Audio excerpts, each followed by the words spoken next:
let's talk cleaning and oiling your blade. Periodically, you're going to have to do this throughout the groom. One grooming session. You're going to need your clipper. You're going to need your blade. You're going to need a product such as Andis Cool Care. This is a 5-in-1, which is a coolant, a disinfectant, a lubricant for the blade, cleaner, and a rust preventative. Remember, these are metal blades. You're also going to need some type of a blade brush. There are many types of blade brushes. You could use a toothbrush. I'm going to use this cool little blade brush that I got from Joy Z. I like to use microfiber towels when I'm cleaning my blades and my shears. If I simply just need to cool the blade because the back of the blade has gotten hot due to friction of clipping, then I'm simply just going to turn it off, spray it, and let it sit for about 30 seconds. This product is going to cool your blade. After it sits for about 30 seconds, you're going to wipe it clean.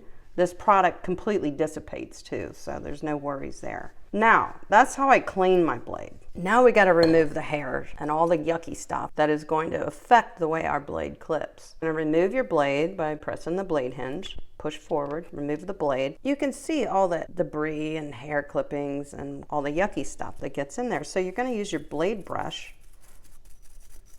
and you're going to get all that out. Oftentimes I'll take my forced air dryer and get in there like that. Get in here, all the little crevices of your blade, especially turn it over, take your brush and come down. You'll have to do this periodically throughout one grooming session. This is going to get packed with hair and it's going to affect the way your blade clips. Same thing on the front, come down. Now we're going to just slide. We're not going to remove this. This is the cutting edge of the blade. We're just going to slide it back a little bit. We're going to get in here, get all that out. We're going to slide it back the other way. We're going to get in here. See all that hair? And clean it out. You'll want to do this after you use your blades, every blade after use. You don't want to leave that crud in there. Then I'm just going to take my microfiber towel and I'm going to wipe it.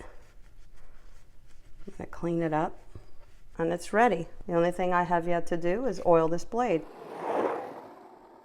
Now I want to show you something that is a question I get often asked. Why does my blade get packed up with hair, especially my snap-on combs? Your blade's not clipped nicely through your coat because they're packed with hair. I want to show you something. Periodically, throughout trimming your dog, when you're using a guard comb, you're going to need to remove the guard comb. And you can see all the hair that's packed in here. That hinders your blade from making a smooth cut and giving you a smooth finish. So periodically you take a toothbrush or a little blade brush and you will depack your blade. And it's very important to do this or you're going to start to notice that your clipping work starts to look shabby on your dog. This is also a good time to oil it. This is Andis clipper oil. I put a bead here in the corner and a bead here in that corner. Let it run. Take a paper towel and just wipe all the excess off. It comes off. It's very thin oil. Reseat your snap-on comb and you're ready.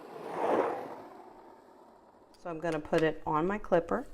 Turn the clipper on before you seat your blade. Seat the blade. Take your blade oil, put 1 drop in that corner, 1 drop in that corner, and let it run. Let it run. It's oiling this whole blade. This part of the blade is moving back and forth, so you're trying to lubricate where it's going to move. Then you take your microfiber towel, you clean it 1 more time, and your blade is cleaned and oiled.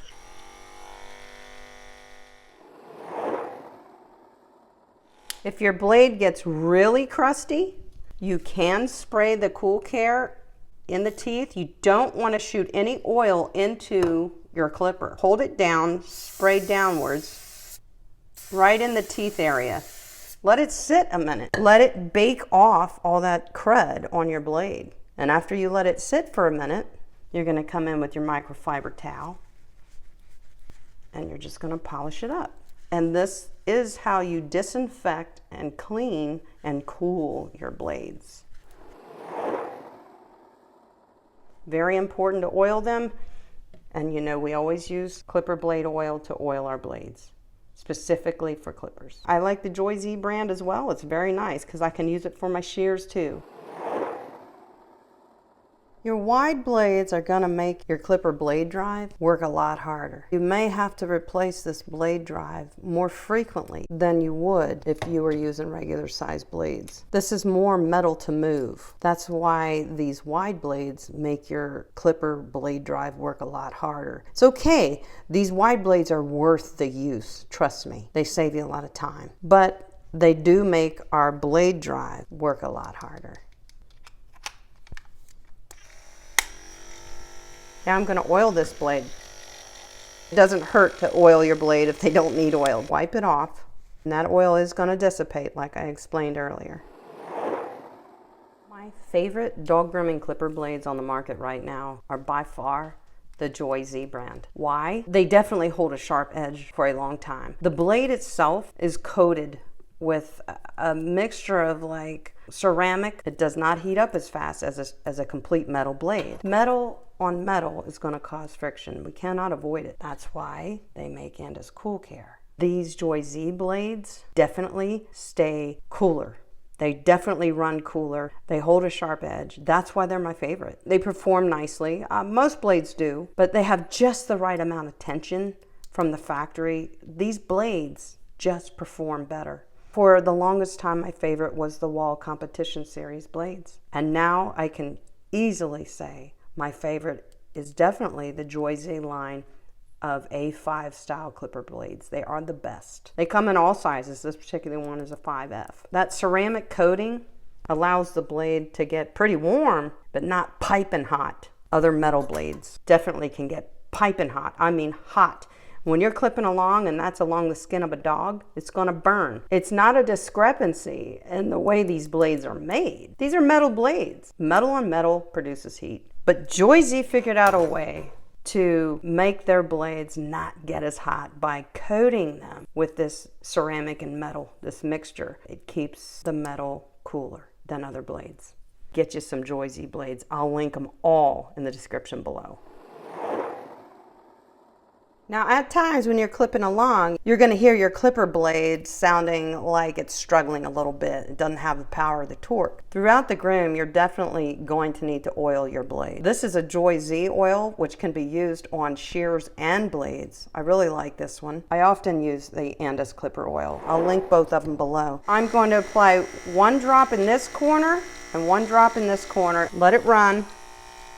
It will sound faster when you apply blade oil if it's bogging down. Then you're going to take a microfiber towel and you're going to wipe all the excess blade. You don't want to put a ton of blade oil in there. Just in this corner and in this corner. And let it run. Let it work through the blade. That's all you got to do to re-oil your blade if it sounds like it's having trouble or sounds slower while you're clipping. I want you to know that blade oil dissipates. It evaporates quickly from your clipper. So simply wiping it with your microfiber cloth, giving it a second, it'll dissipate. It's not going to transfer onto your dog's skin. It's not motor oil, okay? It's not. It's made to evaporate. It's made specifically for clipper blades.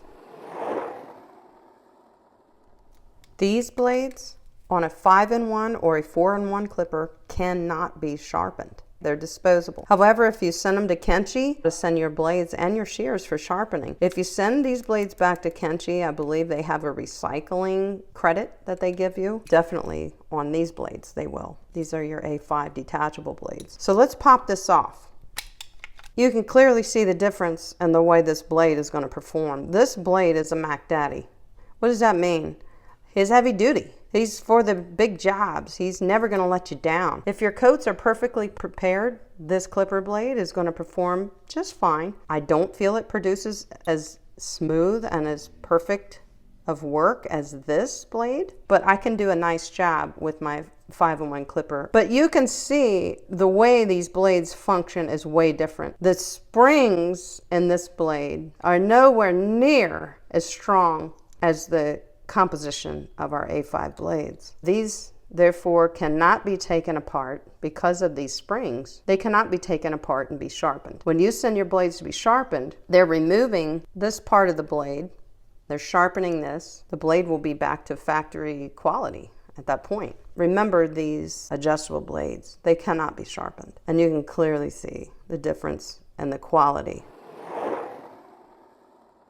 Another thing I want to tell you about these detachable blades, a lot of people choose to take them apart, which you can do. I don't recommend it. You take these two screws out and this whole thing just comes apart. But I want to tell you why you should avoid doing that. There's a certain amount of tension this part of the blade needs to apply to the cutting edge of the blade in order to produce the right pressure on the blade in order to produce quality work. When you take this apart and you don't line it up properly or you don't put it back together with the right tension, your blade's not going to really work right for you. And you're going to think there's something wrong with the blade. There's not. There's something wrong with the way you put it back together. So I don't want you to worry about doing that. If your blades aren't acting right and they need to be sharpened, you send them to Kenchi. Don't be taking your blades apart because 9 times out of 10, you're not going to put it back together properly. If you'd like to keep this learning going right now, you might want to click on one of these videos. I've chosen these because I feel like they would be great follow-up videos for this one and continue to help you learning how to groom dogs. Go ahead, click on it, and I'll see you there. Thank you for watching this video.